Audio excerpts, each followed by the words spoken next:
Hey everyone, and welcome to Potato Monsters League of Legends Top 5 Plays for an awesome episode full of sick mechanics. We're gonna get right into the action, so kick it back, relax, and enjoy as we open up with our number 5 play from Alex Elgenders on Zed. The enemy Sion is here for a gank, so Zed instantly backs off, but he gets massively slowed by the creep, and now Lissandra's headed in. Zed keeps his cool and moves away in the correct direction, harassing them while on his way out, and then he follows them, harassing some more. We can't see it right now, but Zed is about to hit level 6, and the slow baits them back onto him, but a quick turnaround Q-Flash pops to Lissandra and gets him to level 6, allowing him to instantly ult the Sion, swapping around with some fancy moves to get some distance away from death. We're gonna speed it up for a moment as Sion continues to chase him down the river and the enemy top laner tries to collapse, but he's too low to fight. With the ward down, he feels confident, turning with a nice combo to burst Sion as he books it away so he can outrun the passive. After some clutch moves, Zed walks away with a 2-for-0 after being the victim in a 1v2 gank.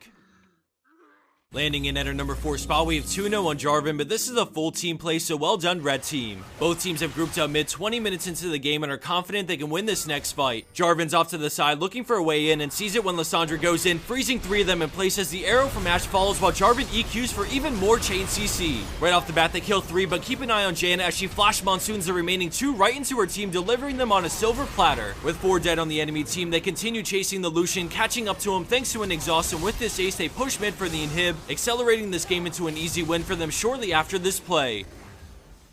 Coming in at 3rd place is Skyukin on Gragas with a sweet teamwork playing a rank 5's game. We see him here to counter gank and save his AD carry by ulting them into the wall, followed by a fantastic E-flash which lets his Lucian target down J4. Almost the entire culling goes into Thresh, which forces him to flash out, but the friendly Zac is closing in and Lucian flashes after him. Thresh is very close to being in range, but not quite until Gragas' E connects, leaving a lonely Sivir all alone in the bot lane. Zac ults and then uses the chilling smite to make Sivir flash, and right as he starts to dive, we see the enemy Shen start to ult in. Blue team decides to dive anyways onto Sivir, Gragas landing another sick E right as Shen appears for the double knockup as Sivir gets singled out, and then they move onto Shen for the cleanup. Tower aggro gets swapped onto Zac so they can dive with no risk because he still is passive.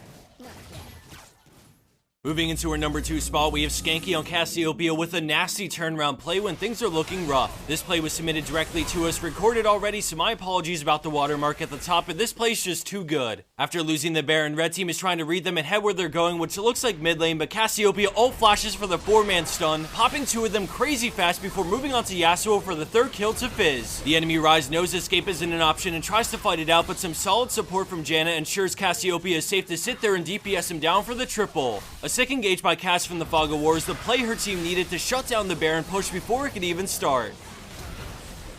And for our number 1 pro play for this week, we have Dank Pingers on Vayne with an insanely close game-ending push. Red team is looking to ninja take this inhib, so the friendly Garen presses in, which gives Vayne a front line to work with. Vayne is keeping a close eye on Malphite's ult, and she pops Final Hour and goes invis, so Malphite ults the low health Janna, but is monsoon away, getting singled out by Vayne. Dank Pingers continues forward and gets flash ulted by Morgana, but a quick QSS breaks the shackle and allows her to keep up with Lee for the double. Despite the binding, she's in range to DPS Morgana down with the help of Mouse for the triple, but she's not done yet. She attack moves her way closer to Ez, and then we see a beautiful flash tumble to get the right angle for Condemned to lock up Ezreal for the quad. The friendly Garen continues to tank up the tower, so Vayne sits on Thresh, eventually dropping the last enemy player, standing in between them and victory. Since they're all super low in health, they have to be careful as we quickly speed things up and they push all the towers, but the enemy team successfully defends. Now we turn our attention to the red team's Kha'Zix as he sneaks his way into the base and beelines it to the Nexus to go for the hero play. At this point, I think the enemy team just gives up because they make some pretty big mistakes in stopping this Kha'Zix as he closes out the game solo.